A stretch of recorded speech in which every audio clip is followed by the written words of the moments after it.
فهمتوا؟ باش ماشي خلاص مثل قال يلا احنا كنا نعمروا الجوامع كنا في سبيل الله نروحوا للجنه، ولكن لا، صحيح رانا معمرين الجوامع، ولكن لو كان نعودوا ننفضوا في الناس اللي راه معمرين الجماعه تاع الصح يا ربي نطلعوا 10 ولا 20، صح ولا لا؟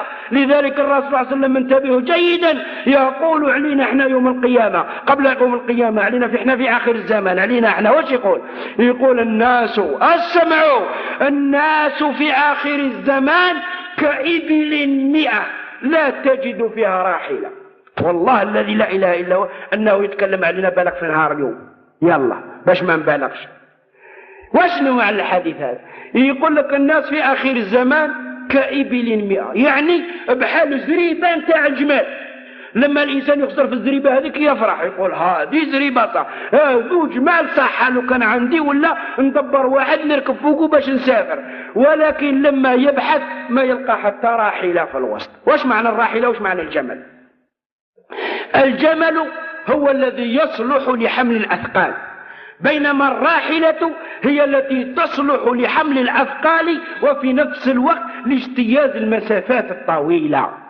قال الناس في آخر الزمان يقول له كي الزريبة نتاع الجمال تفرح بها، ولكن لما تحوس على جمل فارس يركبك باش تروح بعيد ما تلقاش غير يمشي بك مترا ويحبس، معمر بشحم مقروس ما يتحرك ولا شيء. فهمنا كيف؟ هكذاك آخر الزمان قال تشوف الناس الله يبارك عراف لما تجي تخلخلهم في سبيل الله كل واحد يتكمش ويروح لداره ويغلق الباب على روحه ويبدا يطل من فوقها. هذه لا فيها الآن، ويقول الله أكبر. واش بالله أكبر يا أخي؟ الله أكبر لا مدلول. هذه الآن اللي انطبقت علينا. فهمنا كيف؟ لو كان احنا رانا مسلمين، انا نعطيكم غير مثال واحد. احنا الآن لو كان رانا نقولوا احنا مسلمين ورانا نقولوا صحيح ماشي كيما وصفنا الرسول صلى الله عليه وسلم باللي آخر الزمان يقولوا الناس كي الإبل 100 التي لا تجد فيها راحلة. فهمنا كيف؟ تجد الناس كثيرين ولكن الغلة ما كاش. انا نقول لكم في الجزائر خاصة والله الذي لا إله إلا هو، لو كنا مسلمين حقيقيين، لو كان احنا مسلمين حقيقيين كل واحد منا يقول انا نشر فلاني ما نشريش كيلو لحم 15,000 نحطها في الصندوق تاع البلديه. فهمنا كيف؟ ونحطوا الدراهم تاعنا كل شهر كل واحد منا ما يشريش كيلو لحم، وكل مؤمن منا ويديروا صندوق تاع الاسلام واقفين عليه مؤمنين. ما يدور القطر الجزائري كله الا وجمع لنا الملاير، كي نجمعوا الملاير نخدموا بها البلاد، لان البلاد مع الخدمه، البلاد مع المؤمن. احنا نديروا كراع فوق كراع ويجوا الرمل يفرقوا له قدام باب داره يقول لك ما جاوش يخدموا. واش تبغي نكنسوا لك الكوزينه؟ تبغي ندخلوا للداخل؟ واش تبغي يا اخي العزيز؟ الاسلام لازم نتعاونوا عليه، ماهوش الاسلام هو نتلماو في وسط الجماعه نبداو نهضروا ولا نصلوا. الاسلام معاونه. وقلت لكم انا في الدرس السابق دوله اليهود باش قامت يا اخواني الكرام؟ والله ما قامت الا بالمال والرجال. والا الان وخذوا لليهود الان وراهم، تدروا الان اليهود وراهم. لو كان نقول لكم وراهم تتعجبوا. اليهود بمثابة يعني ناس دخلوا لوسط الساحة تاعك وسكنوا. تعرف والله الذي لا اله الا بمثابة رجل متعنت دخل الساحة تاعك وسكن. خرجوا انتيا هكذا راه. يلا شوفوا اليهود شكون يدور بهم. الدور بهم منا مصر، يدور من فوق لبنان، يدور منا سوريا، يدور منا الأردن، يدور منا العراق، يدور منا الخارج والسعودية، ساكنين في وسطنا.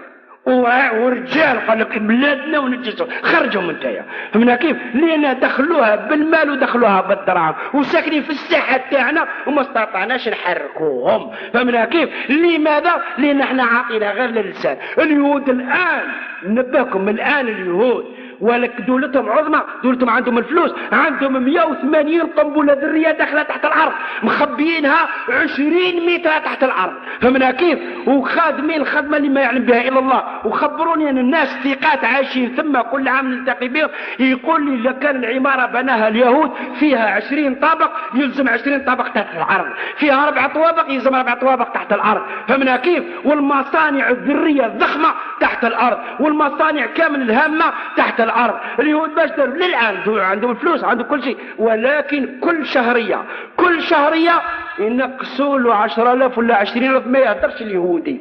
تروح قبال البيت المال نتاع اليهود، تروح للخزينه نتاع اليهود يقول نعم، لان ذيك 10,000 يحموا لي بها ويحموا لي داري ويحموا لي رزقي، فمنها كيف ونطلع بلادي ونطلع اعلامي. ولكن احنا لا نحسب هذا الاسلام كي شغل التبروري ينزل فوقنا، فمنها كيف واحنا نايمين. هذا كله غلط يا اخواني الكرام. وقلت لكم دائما اليهود والله ما اقاموا دولتهم الا بالرجال والا بالمال. ونعطيكم يعني قصه معليش باش تفهموا الاسلام مليح، باش غدوه من غدوه يدعونا اولي الامر المسلمين الحقيقيين الى التبرع والى البذل والسخاء، فنعطي ونجعلها يعني ننزعها من قلوبنا ومن افئدتنا. انا اقول لكم قصه قصها لنا عالم من كبار العلماء مات رحمه الله، وهو وقعت فيه هو بنفسه، ألا وهو الدكتور تقي الدين الهلالي. عاش 110 سنوات ودرسنا في المدينة المنورة رحمه الله تبارك وتعالى رحمة واسعة، ورحم الله جميع علماء المسلمين. هذا الراجل عالم فاضل كبير. كان مرة في ندوة من الندوات الإسلامية في بريطانيا، قال هذه قبل بعد سنة 48 بعد ما اليهود داروا دولتهم. معليش خليني نطول عليكم باش تستفادوا، والله خلينا نأذن وبعدين نكمل. كان في بريطانيا في ندوة علمية إسلامية هناك، قالوا كان معاه واحد مسلم أخوه يعني يتجول به في البلاد هكذا. قال حتى وصلنا إلى مكان بغينا نقطعه، قالوا وقفنا باش نقطعوا الطريق. قالوا إذا جات عجوز شمطاء ترتجف وعندها عكازة وقفت معاهم.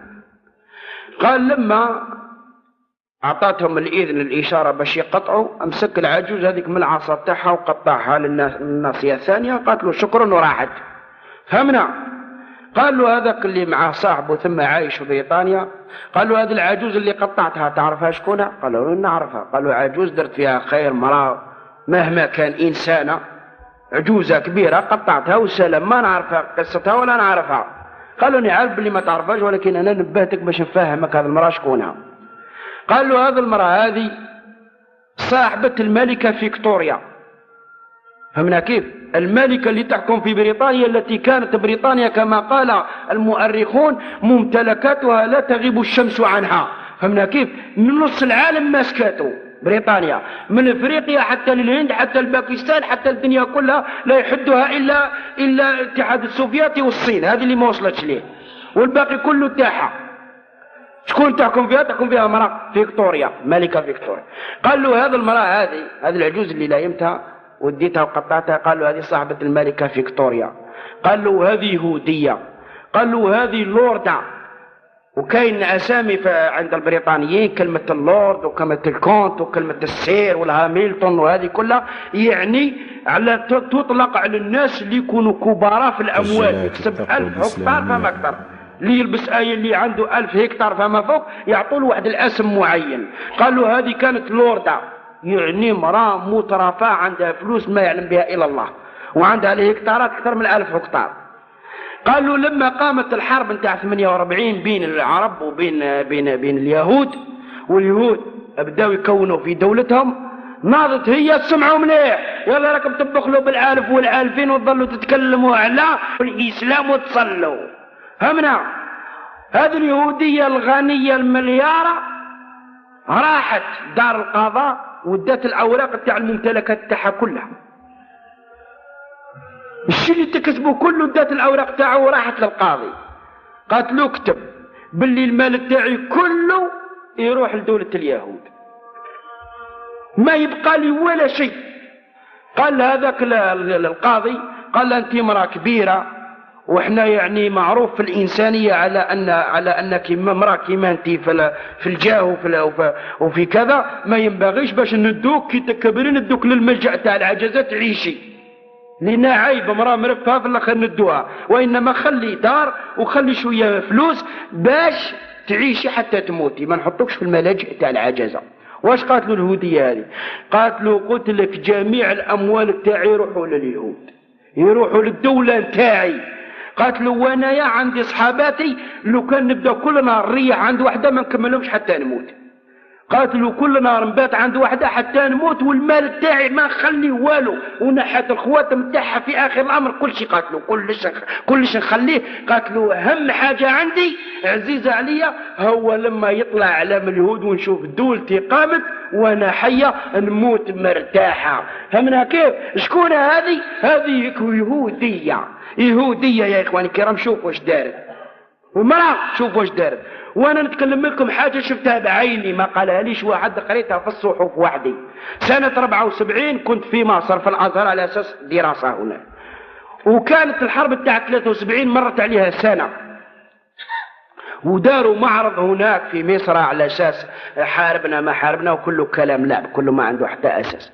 المهم بديت نطلع في الصحف هكذا، هي مصر لما بدأت تحارب معاهم ناضوا العرب قالوا مصر نزلوا عليها مصر كذا، لموا الدراهم ما لموا الدراهم، بداوا لموا شحال لموا حوالي الصحف على ما قالت حوالي 84 مليار عرب كلهم بما فيهم دول الخليج السعودية كلهم. سمعتوا؟ هذه شفتها بعيني ما قالها ليش واحد في الجرائد.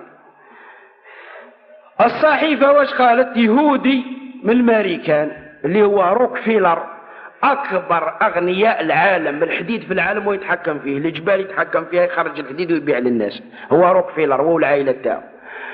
بدا يقرا في الجرايد باللي مصر لموا لها العرب والمسلمين 84 مليار، بدا يضحك قال ماذا ما كان العرب تلموا كامل ولموا 84 مليار، جبد دار يدو في جيبو، جبد كيما تقولوا انتم الكارني تاع الشيكات سنيا 84 مليار لليهود، قال يهودي واحد يعدل العرب والمسلمين كلهم. فهمنا كيف؟ هاك هي دولتي 84 مليار واعطاها لها. والله لما قريتها غير بكيت، قلت انا شوف وضع المسلم وعندنا ماشي ما عندناش، ولكن وين راي؟